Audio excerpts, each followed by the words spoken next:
지금으로부터 우리가 시대를 좀 거슬러 올라가서 60년 전, 70년, 80년 전에 이 지구촌에 살고 있는 사람들에게 필요한 생활 조건이 몇 가지 정도 되냐면 한 70가지, 정확하게 말하면 72가지의 통계가 나와 있습니다. 72가지만 있으면 생활이 다 불편 없이 그렇게 살아간다는 거예요.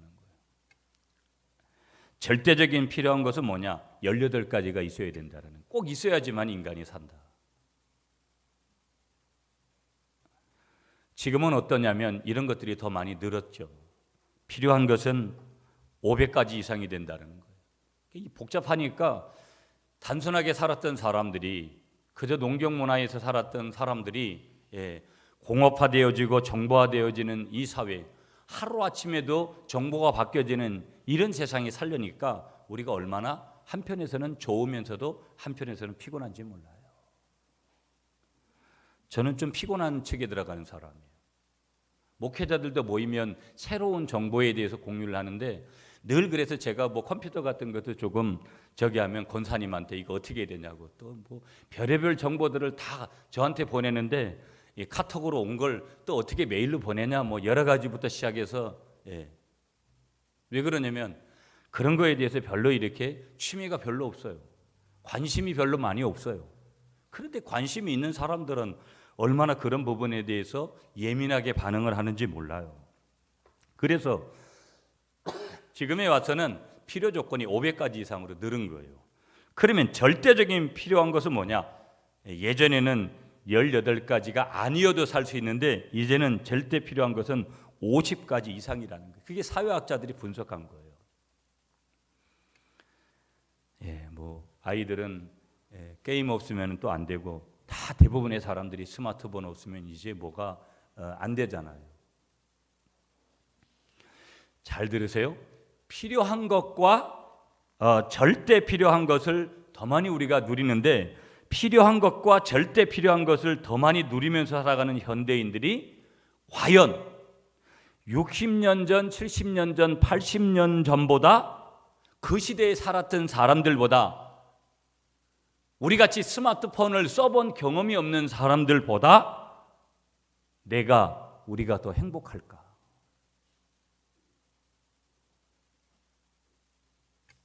어떻게 생각하세요? 더 행복하십니까? 참, 잠이 오십니까? 너무 여기 공기가 뜨거워가지고 지금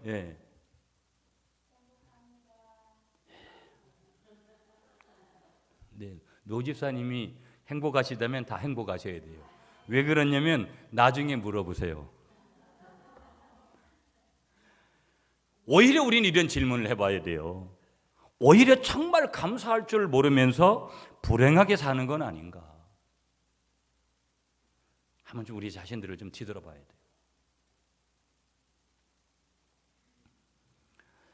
아무튼 이런 사실과 상관없이 우리가 질문해야 되는 것은 뭐냐? 우리는 매일같이 감사하며 살 수도 있고 불평하며 살 수도 있다라는 거예요. 우리 앞에 항상 이 두 가지 조건이 있어요. 여러분, 세상을 살아가면서 불평거리를 우리가 찾는다고 한다면 끝이 없고 한이 없어요. 불평하려고 하들면 여러분 교회 와도 불평, 가정에서도 불평, 어디 가서 불평할 것들이 얼마나 많아요. 그럼에도 불구하고 이런 조건과 여건에 상관없이 우리는 감사하는 신앙인이 될 수도 있고 불평만 하는 그런 신앙인이 될 수도 있다라는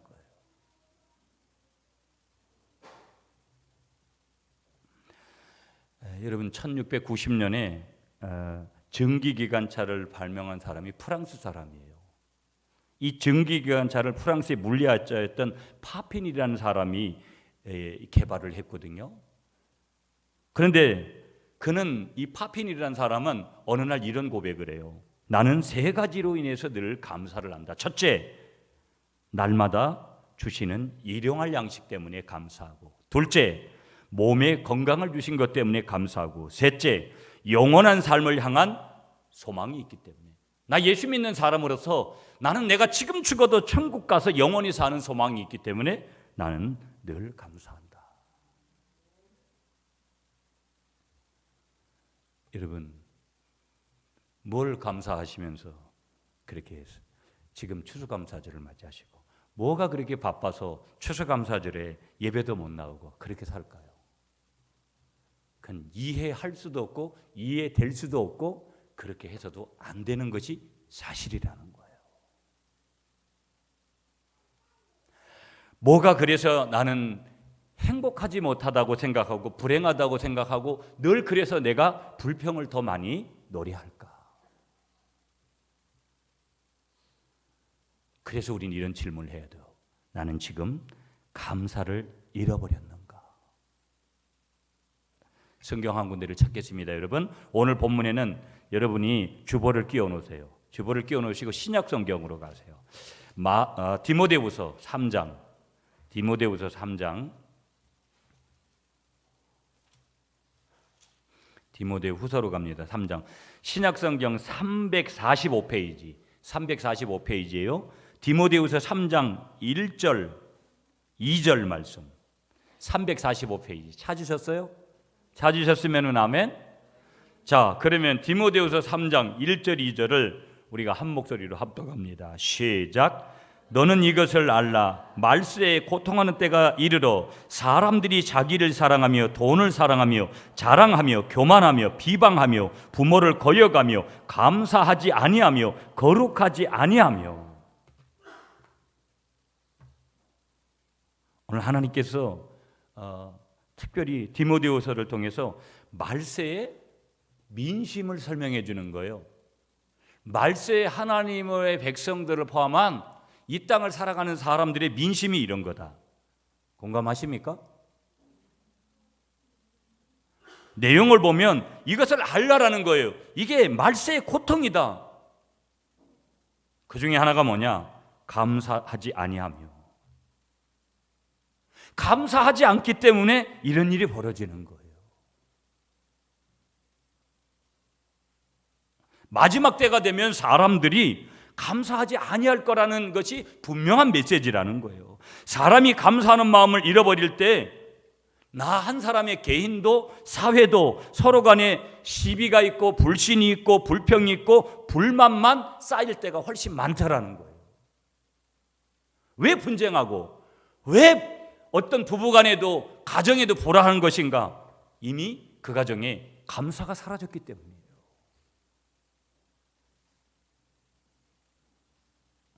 여러분, 여러분에게 한번 질문해 보세요. 여러분의 마음속에서 감사하는 마음을 지금 잃어버렸습니까? 그것은 여러분의 환경이나 여건이 나빠서가 아니라는 거예요. 내가 돈이 없어서 그런 거 아니고 내가 건강을 잃어버려서 그런 거 아니라는 거예요. 뭘 잃어버렸기 때문에 그런 현상이 일어나는 것이냐? 당신이 믿음을 잃어버렸기 때문에 그런 현상이 일어나더라는 거예요. 이게 성경적인 답입니다. 답. 왜 내가 하나님 이렇게 불평하며 살고 내가 왜 이렇게 힘들고 그렇습니까? 내가 왜 감사를 잃어버렸습니까? 사랑하는 딸아, 사랑하는 아들아, 내가 너에게 답을 줄게. 네가 믿음을 잃어버렸기 때문이다. 우리 주님께서 이렇게 말씀하시는 거예요. 그러므로 우리는 하나님 앞에 감사할 수 있는 여건을 달라고 기도하기 전에 감사할 수 있는 믿음을 달라고 기도해야 될 줄 믿습니다. 왜? 감사할 수 있는 인격은 성숙한 인격이 되는 거고 감사할 수 있는 마음은 그것이 성경으로 통하여서 주시는 하나님의 지혜로운 마음이기 때문에 그런 것이죠. 성경에 보면 예수님도 그러시고 이런 표현을 많이 하세요. 하늘을 우러러 감사했다. 하늘을 우러러 감사했다.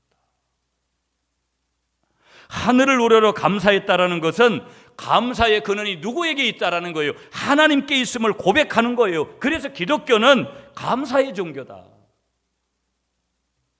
내한테 하나님이 무언가를 줘서 감사하는 것이 아니라 내가 고통 중에도 연약한 가운데서도 감사하는 종교, 그것이 십자가의 종교라는 거예요. 아멘이십니까?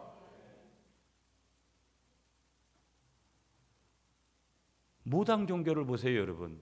무당 종교는 간절함이 있습니다. 그러나 그 간절함이 있지만 감사가 없고 축복을 바라지만 책임 있는 행동이 없어요.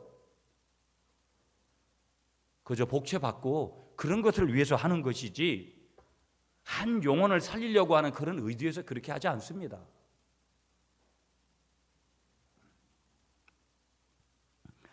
감사를 잃어버렸는가? 오늘 이것을 회복해야 될 줄 믿습니다. 미국의 유명한 마틴 루터킹 목사님은 감사는 크리스천의 기본 자세다. 그래서 신앙생활이라는 것은 뭐냐? 그러므로 신앙생활은 감사생활이다. 한번 따라하겠습니다. 신앙생활은 감사생활이다. 여러분, 오늘 추수감사절이니까 이 추수감사절이라는 것이 무엇인가?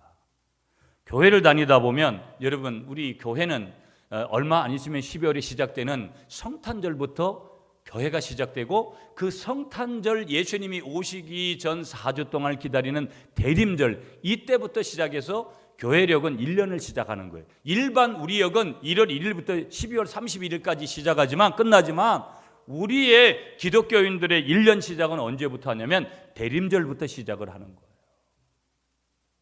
더 정확하게 말씀드리면 성찬절부터 시작이 되어져서 추수감사절에 끝나는 거예요. 그러면 오늘 우리는 지난 1년을 살은 거예요. 예수쟁이들은. 그러면 지난 1년에 대한 감사를 여러분이 적어도 물질로 해야 되고 마음으로 해야 되고 여러 가지로 해야 돼요. 여러분이 여기 올려진 이 선물들이 정말 마음을 담아서 올리는, 제가 듣기로는 그저 셀별로 돈 좀 걷어가지고, 옛날엔 그랬습니까? 다 종교인들이 정성스럽게 그렇게 모아와가지고 이런 걸 올렸다고요.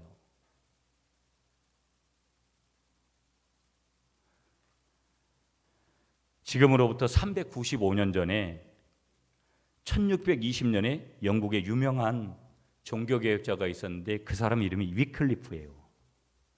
이 사람의 영향을 받은 사람들이 누구냐면 영국의 청교도들이었어요. 이 청교도들이 형식적인 영국 국교회의 박해를 받고 신앙의 자유를 얻기 위해서 이 영국 땅을 떠납니다. 처음에는 이 사람들이 네덜란드로 갔어요. 그런데 네덜란드를 가보니까 여기도 신앙생활이 뭐냐면 자유롭지를 않은 거예요. 그래서 그들이 자유를 찾아가지고 배를 탑니다. 1620년 9월 6일 날 그들은 한 해 먹을 양식을 배에다 싣고 메이플라워라는 그런 배에다가 몸을 실어요. 배에 오른 사람이 몇 명이냐면 남자가 78명, 여자가 24명, 총 102명이었습니다. 지금으로 말하면 배의 크기가 얼마 정도 되냐면 한 180톤, 길이가 27m에서 33m 정도, 배의 넓이가 한 7.6m 정도 되는 거. 이 배를 타고 그 해에 1620년 11월 19일 63일간의 죽음의 항해를 마치고 구사일생으로 미국의 어느 한 땅에 도착을 합니다. 그들이 얼마나 미국 땅에 내려서 감격을 했는지요. 한 발은 배에다 놓고 한 발은 육지를 딛고 하나님 앞에 모두가 다 사는 사람들은 감사의 기도를 드렸다라는 거예요. 그들이 먼저 이 신대륙에 미국 땅에 처음 내려가지고 한 일은 뭐냐면 통나무를 베가지고 통나무 교회를 세운 거예요. 그 다음에 뭘 했냐면 두 번째로 한 건 학교를 세웠습니다. 그 다음에 세 번째로 한 게 뭐냐면 자신들의 살집을 세 번째로 지었어요. 제가 늘 말씀드려요. 우리의 삶에는 교회가 이렇게 중요한 거예요. 내가 교회를 위해서 직장을 그만둘 수도 있고, 내가 교회를 위해서 우리 가족들이 조금 수고를 감당할 수 있는 것, 이게 참다운 신앙인이라는 거예요. 오늘 한국 교회가 교회를 버렸어요. 많은 성도들이 교회를 버렸어요. 교회를 버렸다라는 것은 뭐냐면 주님을 버린 거하고 똑같아요. 교회가 뭐냐? 교회는 그리스도의 몸이기 때문에 그런 거예요. 교회를 그리스도의 몸이라고 생각하면 교회 안에서 그렇게 함부로 소리 지르지 않아요. 함부로 그렇게 분쟁하지 않아요. 자기 교회같이 그렇게 하지 않습니다. 그리고 그렇게 무관심하지 않습니다. 한국 교회가 그런 거예요. 그러니 청교도들은 그렇지 않았어요. 처음에 가서 한 일이 뭐냐? 교회부터 지은 거예요. 자기가 살 집은 세 번째로 지은 거예요.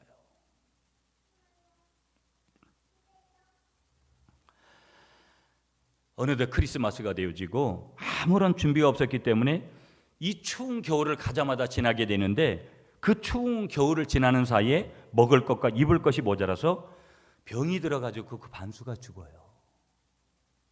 참 놀랍죠, 여러분. 그렇게 가면 하나님이 보호해 줘야 되고 이 사람들이 더 오래 살아야 되고 이런 거잖아요.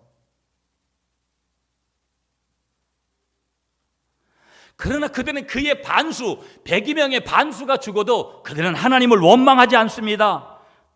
도리어 하나님을 믿는 생활을 통해서 거기에 이미 자리를 잡고 있었던 토인들과 가까이 지내고 그들에게 통해서 청교도다 부름을 받게 되어집니다. 겨울이 지나고 봄이 왔습니다. 그들은 원주민들의 이 토인들의 도움을 받아가지고 토지를 개간하고 거기에다가 옥수수를 심고 원두, 밀, 보리씨 이런 것들을 파종했습니다. 여름이 지나갑니다. 가을이 되어졌습니다. 예상의 많은 소확을 열매들을 그들이 거두게 되어졌습니다. 엄청난 기쁨이 그들에게 샘솟아 올랐습니다. 그들은 처음 추수한 이 오곡백과의 곡식을 앞에 놓고 하나님께 추수의 감사를 드리지 아니할 수 없었어요. 이것을 위해서 협력해 준 토인들을 초청을 해가지고 칠면조를 잡고 옥수수와 밀가루빵과 원두로 케이크를 만들어서 송찬으로 식탁을 나누면서 하나님께 찬송과 기도를 드렸습니다. 이때가 12월이었다라는 거예요. 그리고 1864년에 우리가 잘 알고 있는 미국의 링컨 대통령이 제의를 해서 11월 넷째 주일 목요일을 추수감사주일로 정하게 되어졌습니다. 그러면서 형편에 따라서 나라마다 이렇게 바뀌어졌고, 그럼 우리나라는 대한민국은 언제부터 이 추수감사절을 지키게 됐냐? 1904년부터 감사절을 지키게 되어졌습니다. 그러면서 1904년 처음으로 장로교 단독으로 11월 11일 추수감사절로 기념했는데 1914년 다시 변경을 해서 11월 셋째 주 수요일로 하다가 지금에 와서는 어떤 교회는 10월 셋째 주일 날도 하고 어떤 교회는 11월 둘째 주일 날도 하고 다양하게 합니다. 그런데 대부분 많은 교회들이 11월 셋째 주일 날 많이 해요. 그러면 이 추수감사절은 뭘 하는 것이냐? 지난 1년 동안의 삶을 뒤돌아보면서 감사하는 절기가 바로 추수감사절인 거예요. 많은 사람들이, 저도 가끔은 그렇게 전달할 때가 있지만 많은 사람들이 그렇게 생각을 해요. 아, 추수감사절은 농경사회에서 농사 지은 사람들만이 그렇게 1년 농사 지은 것을 하나님 앞에 드리는 것이라고. 천만의 말씀이죠. 우리는 1년 농사 안 졌습니까? 자식 농사부터 시작해서 우리는 1년을 갖다가 안 살았습니까? 우리는 사람끼리 살아가면서 고마운 일을 만나면 꺼리낌 없이 우리는 아주 담대하게 그 사람에게 밥도 사고, 그런 게 과감없이 그렇게 사람에게도 수없이 많은 갖다가 물질을 투자합니다. 교회 절기를 지나면서 우리가 절기 때마다 우리의 신앙 고백은 오늘 재물이에요. 이게 얼마나 중요한 건지 모른다라는 거예요. 여러분, 오늘 이 아침에 뭘 준비하셨어요? 굉장히 중요한 거예요. 정말 1년 한 해 동안을 뒤돌아보면서 정말 감사한 제목들을 나열하면서 내가 드리는 이 예물이 감히 어찌 하나님 앞에서 하나님이 주신 은혜에 감사의 보답이 될까? 이런 마음으로. 이 얼마나 중요한지 모르고요. 절기헌금은 그래서 최대치예요, 최대치. 제가 지난 주간에 새벽 기도를 하면서 이 부분을 굉장히 강조를 했어요. 교회 재정이 어려워서 그런 부분을 말씀을 드리는 게 아니고요. 우리의 신앙 고백이 지난 1년을 하나님 앞에서 셈하는 것들이 특별해야 된다는 거예요. 이게 물질이기 때문에 어려운 부분이지만 재물이라는 것은 이렇게 대단히 중요한 거예요. 특별히 절기에. 본문으로 한번 들어가 볼게요, 여러분. 성경은 감사가 없는 제사, 오늘 시편 50편, 감사하는 삶이 없는 신앙, 그것은 하나님 뭐라고 하냐면 지금 시편 기자를 통해서 책망하는 거예요. 책망. 우리는 기도할 수 있어요. 헌금할 수 있어요. 찬송을 할 수 있습니다. 그러나 감사가 없는 기도는 허공을 치는 그런 독백에 불과한 것이고요. 감사가 없는 헌금은 뇌물거래하는 거고 똑같은 거고, 감사가 없는 찬송은 그냥 자기 감정의 표현에 지나지 않더라는 거예요. 오늘 시편 50편의 저자가 누구냐면 아삽이라는 사람입니다. 아삽의 시예요. 우리가 잘 아는 대로 아삽은 성전에서 찬양대를 지휘했던 그런 사람입니다. 그런데 찬양대를 지휘만 했냐면 이 사람은 시대를 총찰하고 예언했던 예언자의 한 사람입니다. 그게 역대하 29장 30절에 잘 나타나고 있어요. 이 사람에게는 찬양의 은사도 있었지만 예언의 시대를 분별할 수 있는 예언의 은사도 가지고 있었다라는 거예요. 그러면 이 아삽이 그 당시에 보았던 이스라엘 백성들의 형편이 어떻냐면 당시의 이스라엘 백성들의 신앙생활은 한마디로 말하면 알맹이 없는 껍데기만의 신앙생활을 하고 있었고요, 진실이 없는 늘 가식적이고 형식적인 그런 신앙을 가지고 있었고, 그런 신앙의 모습을 보여준 거예요. 누구에게? 하나님께. 아삽은 이런 예언자로서, 아삽은 이런 백성들의 신앙을 마음 아파하면서 오늘 본문을 기록을 한 거예요. 오늘 본문. 이스라엘 백성들은 제사를 통해서 특별히 하나님 앞에 나갔고, 이스라엘 백성들은 언약 백성이었습니다. 이스라엘 백성들이 뭐 대단한 민족이어서 언약 백성이 된 것이 아니라 하나님이 그들을 찾아와서 그들에게 약속하셨기 때문에 결국은 그들은 하나님과 그들이 언약을 맺고 언약 백성이 되어졌습니다. 한마디로 말하면 약속을 한 거예요. 손가락을 걸은 거예요. 손가락 걸은 것 이상으로의 백성이 된 거예요. 나는 이제 하나님만 잘 섬기겠다고. 그래서 여러분 오늘 본문 7절으로 갑니다. 오늘 7절부터 읽었잖아요. 7절부터 우리 같이 읽습니다. 7절 여러분이 읽어주십시오. 시작.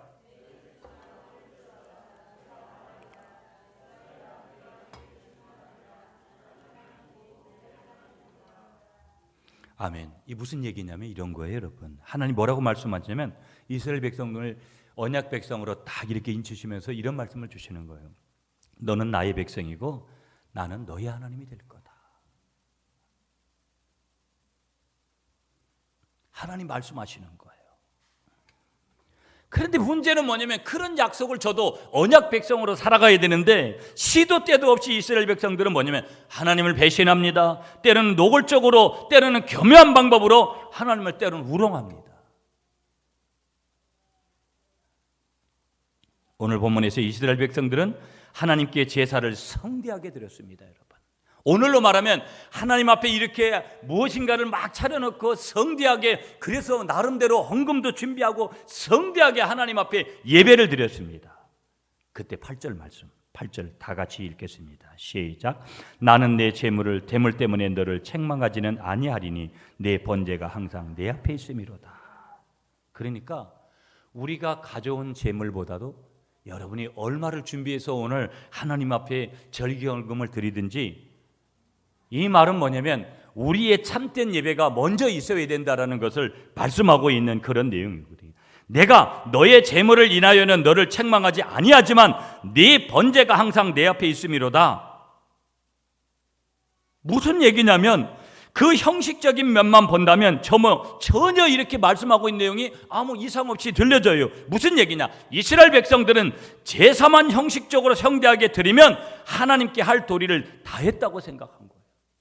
추수감사절에 여러분 강단에 이거 그냥 셀끼리 몇만 원 내세요 그래가지고 이렇게 갖다 올리면 다 되는 것으로 생각하면 곤란하다 이 말이에요.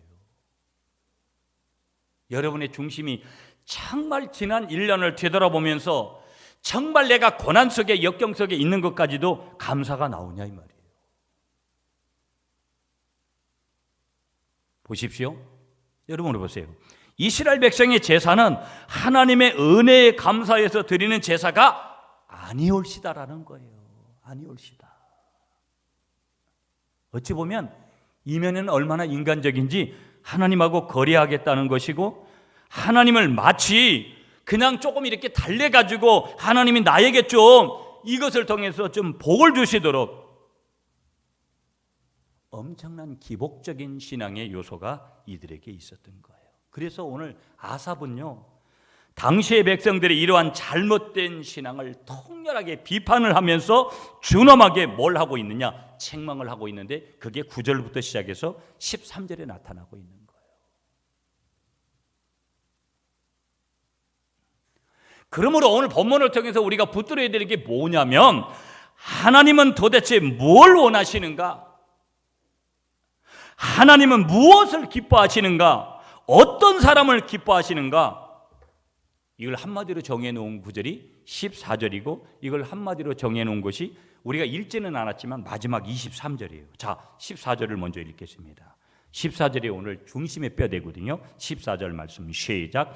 감사로 하나님께 제사를 드리며 지존하신 이에게 내 소원을 갚으며. 23절 시작. 감사로 제사를 드리는 자가 나를 영화롭게 하나니 그의 행위를 옳게 하는 자에게 내가 하나님의 구원을 보이리라. 아멘. 그러면 이런 모든 조건을 가지고 있는 사람이 누구냐? 하나님을 기쁘시게 하는 사람이 누구냐? 한마디로 뭐예요? 한번 따라하겠습니다. 감사로 제사를 드리는 사람. 그러니까 한마디로 감사함을 담고 이 추수감사절에 나와서 지난 1년 동안을 뒤돌아보면서 정말 하나님 앞에 감사드리는 그 사람. 그 사람을 하나님이 가장 기뻐하신다고 말씀하시는 거예요. 그러면 이면으로 바꿔서 반면에 하나님이 기뻐하시지 않는 예배, 하나님이 감사의 제사가 감사의 예배가 아닌 것을 오늘 본문을 통해서 두 가지로 얘기하고 있어요. 첫 번째는 뭐냐? 형식적인 제사는 하나님이 기뻐하시지 않는다라는 거예요. 그저 아무 생각 없이 나와서 오늘 교회에 나와 보니까 추수감사절인가 봐.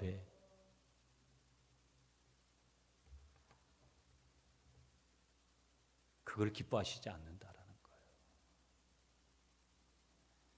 여러분 14절에 이렇게 시작해요. 감사로. 23절에도 23절도 보세요. 감사로. 히브리어는 토다라는 단어를 썼어요.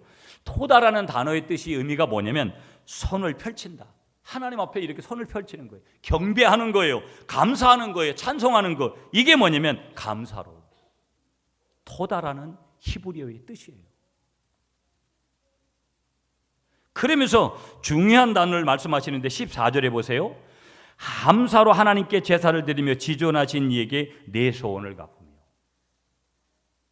연초에 돼가지고 하나님 내가 올해는 뭐 하겠다고 네다레카라는 히브리어 단어인데 하나님과의 약속이에요. 소원이란 여기의 뜻은 하나님과 약속한 거. 여러분 하나님 앞에서 약속한 것들이 여러 가지 종류들이 있습니다. 보면 여러분이 깨닫지 못하는 것에 이르기까지 여러 종류들이 있는 거예요. 깨달으면 은혜지요. 그게 하나님 앞에 약속해 놓고 이행하지 않았던 것들 지키라는 거예요. 그 약속을 지키라는 거예요. 그게 오늘 14절과 23절에서 주시는 말씀이고 하나님이 기뻐하시지 않는 예배 첫 번째가 형식적인 예배. 하나님이 기뻐하시지 않는다라는 거예요. 두 번째, 삶과 거리가 있는 삶과 동떨어진 예배 하나님이 기뻐하시지 않는다라는 거예요. 한마디로 하나님은 죽은 예배가 아니라 삶이 동반된 그런 예배를 그런 제사를 누구에게 원하느냐? 이스라엘 백성들에게 원하고 누구에게 원하느냐? 저와 여러분들에게 원하시는 줄 믿습니다.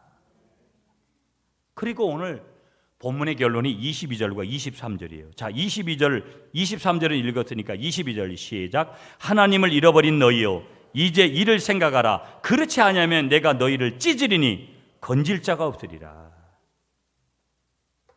22절에는 하나님의 말씀을 완전히 무시해버린 사람이 나옵니다. 하나님을 잃어버린 너희여 너는 기억해라. 내가 너희를 찢으리니 건질 자가 없다. 두 번째 사람이 나옵니다. 23절에 나옵니다. 감사로 제사를 드리는 자가 나를 영화롭게 하리니 그 행위를 옳게 하는 자에게 내가 하나님의 구원을 보리다. 감사하는 자는 뭐를 보는 거예요? 구원을 보는 거예요. 내가 어렵고 힘든 상황 속에서도 내가 하나님 앞에 감사하면 반드시 그 사람에게 주어지는 하나님의 축복이 뭐예요?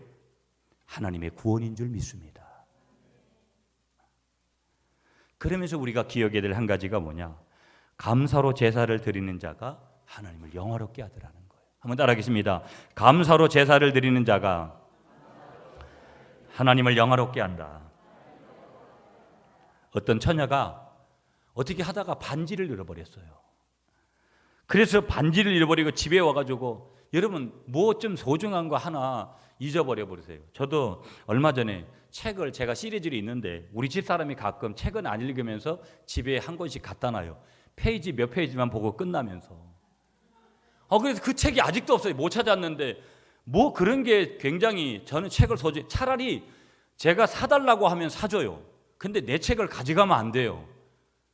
그리고 없는 거예요. 지금도 그 책이. 아무튼 없으면 이제 가서 사와야 되는데 몇 날 며칠 찾고 뭐 새벽 기도 마치고도 기도도 못 하겠는 거예요. 그걸 찾아야 기도를 하지. 이 처녀가 반지를 잃어버려서 분노가 나오는 거예요. 분노한 모습으로 막 불평을 했습니다. 그러니까 이 처녀는 반지 한 개 때문에 행복과 자존심, 아주 생활까지 다 잃어버리고 끊임없이 그 입술에서 뭘 쏟아내냐면 원망을 쏟아내는 거예요. 이런 딸을 어머니가 한참 유심히 바라보고 있었습니다. 그리고 웃으면서 이 상황을 반전시키려고 딸에게 이렇게 얘기하는 거예요. 얘야, 손가락을 안 잃어버린 것을 감사해라. 내 손가락은 그대로 있지 않니? 손가락마저 잊어버렸으면 어떻게 할 뻔했어. 그리고 이어서 이렇게 얘기합니다. 반지야, 다시 살 수 있지만 손가락은 살 수 있겠니?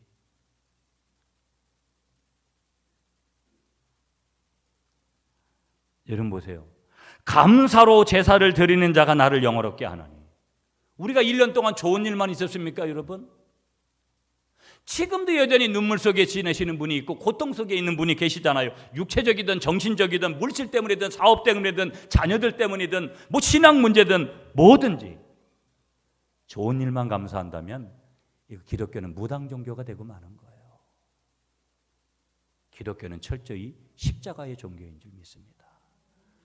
내가 고난 중에도 하나님은 일부러 나에게도 고난을 주시기 때문에 어려움 중에도 감사할 때 뭐가 일어나는 거예요? 하나님의 구원을 맛보게 될 줄 믿습니다. 스퍼전 목사님, 유명한 분이죠. 이분이 이런 얘기했어요. 여러분이 들어보셨죠? 하나님은 촛불을 보고 감사하는 자에게 전등불을 주시고 전등불을 보고 감사하는 자에게 달빛을 주시고 달빛을 보고 감사하는 자에게 햇빛을 주시고 햇빛을 보고 감사하는 자에게 영원한 빛, 영생을 주신다. 감사하는 마음속에는 언제나 불행을 행복으로 바꾸는 기적이 내장되어 있는 줄 믿습니다. 불평한 운명을 바꾸는 유일한 길은 감사하는 마음인 줄 믿으시는 여러분이 되시기를 간절히 축복하겠습니다. 그래서 감사로 제사를 드리는 사람은 하나님을 영화롭게 하는 거예요. 그리고 그 하나님은 그 영광을 받으시고 나를 구원하는 거예요. 육체에서 어떤 상황에서든지. 그래서 한 가지 더 잡아야 돼요. 한번 따라하겠습니다. 감사는 나를 행복하게 한다. 아멘이십니까, 여러분? 자신을 행복하게 하고 자신을 영화로운 존재로 만드는 것, 그래서 감사는 행복해지는 연습이고 불평은 불행해지는 연습이더라는 거예요. 무슨 연습하실래요? 묻습니다. 여러분의 삶 속에는 감사가 가득하십니까? 아니면 불행이 넘쳐나고 있습니까? 어느 길을 가든 그것은 여러분의 자유라는 거예요. 그러나 우리가 오늘 이 아침에 주신 말씀을 통해서 분명히 붙들어야 될 한 가지는 뭐냐? 불행의 길이고 또 하나는 행복의 길이라는 거. 두 길 중에 우리가 붙드는 것, 둘 중 하나라는 거. 성경을 해서 우리에게 말씀하시길 무릇 있는 자는 받아 풍족하게 되고 없는 자는 그 있는 것도 빼앗기리라. 불평하는 자는 불행이 풍성한 것이고 감사하는 자는 행복이 풍성하게 되는 줄 믿습니다. 아멘이시죠? 감사는 나를 행복하게 하는 거예요. 여러분 힘들죠? 내가 육체가 힘든 분이 있습니다. 육체가 힘들어도 입술로는 뭘 말하는 거예요? 하나님을 향해서 진짜 감사를 말하는 거예요. 하나님, 내가 이 고통을 통해서 내가 하나님의 고난을, 십자가, 나를 위해서 죽으신 십자가의 고통을 내가 느낄 수 있도록 해주시니 감사합니다. 여러분이 예수님이 나의 죄 때문에 지신 십자가의 고통보다 더 심한 고통을 당해보셨어요? 내가 아무리 이 땅에서 당하는 고난이 심해도 예수님이 당한 그 고난에 비유될 게 못 되는 거예요. 그러면 그 고난을 통해서 내가 행복하고 이 고난을 통해서 하나님이 때가 되면 반드시 엄청난 구원을 주실 줄 믿습니다. 마지막 한 가지 붙들어야 될 내용이 뭐냐? 15절이에요, 여러분. 15절 말씀 다 같이 시작. 환난 날에 나를 부르라. 내가 너를 건지리니 내가 나를 영화롭게 하리로다. 감사라는 것은요, 참 중요한 메시지가 이거예요. 환난 중에도 하나님의 영광을 보게 되더라는 거예요. 아멘이십니까? 감사하는 마음은 환난을 이길 수 있더라는 거예요. 오늘 본문에 하나님을 영화롭게 하는 두 비결을 말씀하신데, 하나는 감사로 제사를 드리는 자이고 감사로 예배를 드리는 자이고, 두 번째는 15절에 환난 날에 하나님을 부르는 것이다.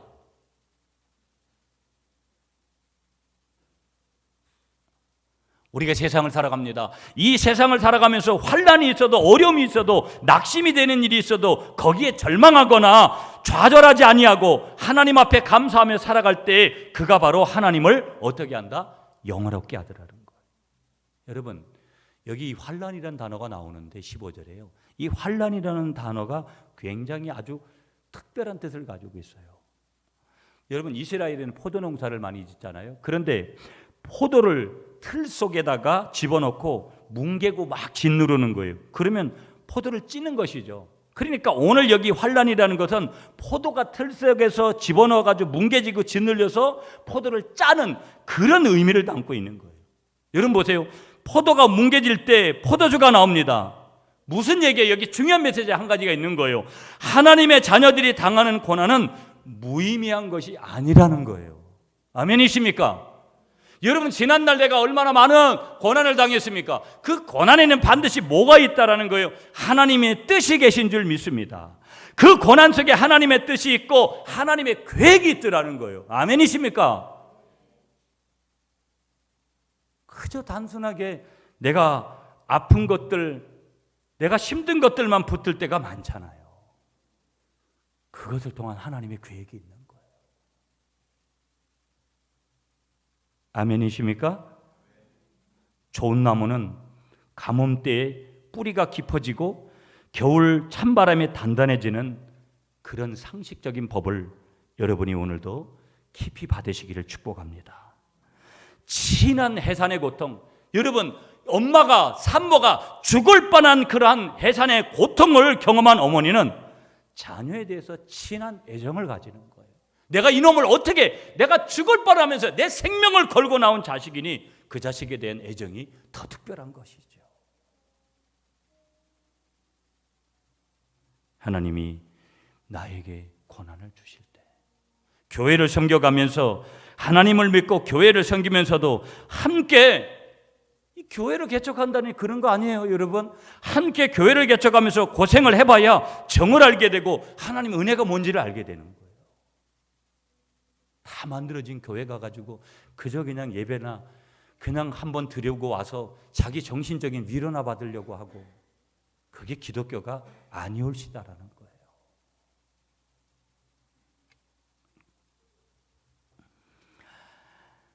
감사는 환난 중에도 영광을 보게 된다. 여러분, 여러분이 가지고 있는 어떤 어려움의 문제, 저에게도 어려움이 없겠어요? 많은 어려움들이 있습니다. 그러나 거기에는 하나님의 뜻이 계신 거예요. 육체적인 환난이든 정신적인 환난이든 물질적인 환난이든 자녀를 통한 환난이든 신앙을 통한 환난이든 거기엔 하나님의 뜻이 있는 거예요. 하나님 앞에 순종하시기 바랍니다. 환난 때에 순종하시기 바랍니다. 그러면 놀라운 하나님의 구원을 보시는 축복을 하나님이 때가 되면 주실 줄 믿습니다. 결론 짓겠습니다, 여러분. 내가 받았기 때문에 감사하는 것, 조건 때문에, 환경 때문에 감사하는 것, 그건 세상 사람들 누구나 다 하는 거예요. 이건 기복적인 감사라는 거예요. 신앙인의 감사는 다른 사람들이 한 번 감사할 때 두 번 감사하면 된다, 양적인 그런 토대 위에 세우는 것도 아니에요. 우리의 감사의 차원이 달라야 돼요. 독일의 암병원에서 일어난 얘기를 드리면서 오늘 설교를 마치려고 해요. 중년의 한 성도가 수술실에서 혀암, 이 혀암 때문에 혀를 절단하는 수술을 받게 되어집니다. 마취 주사를 손에든 의사가 잠시 머뭇거리면서 마지막 남긴 말씀이 뭐냐고 그렇게 질문했어요. 이 중년의 성도에게. 혀를 사용해서 의사를 표현할 수 있는 맨 마지막 순간입니다. 이제 이 혀를 절단하면 이제 자기가 말을 못하는 거예요. 거기에 있는 간호원들, 의사 선생님들, 수많은 사람들이 있잖아요. 수술을 해야 되니까. 이 사람들이 지켜보는 가운데 침묵이 쫙 흐릅니다. 긴장의 시간들이 흐르고 있었습니다. 모두, 그리고 거기서 같이 그 광경을 보고 있는 사람들이 속으로 생각했어요. 만일 나라면, 만일 한마디 남긴다면 내가 뭔 생각을, 무슨 말을 해야 될까? 그런 생각들이 거기 함께 있던 사람들 내리석에 주마등같이 이렇게 스쳐 지나가는 거예요. 그때 이 암 환자가 눈물을 흘리면서 이렇게 얘기했다라는 거예요. 주 예수여, 감사합니다.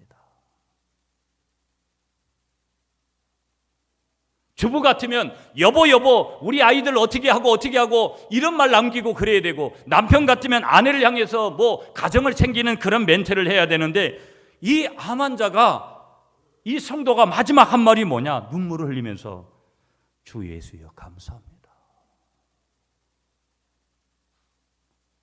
이 말을 3번 반복하며 마지막 감사의 말을 남겼다라는 거예요.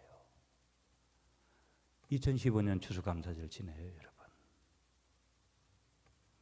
여러분은 어떤 감사를 준비했습니까? 우리 한번 따라하겠습니다. 감사는 신앙인의 의무다. 기도하시겠습니다.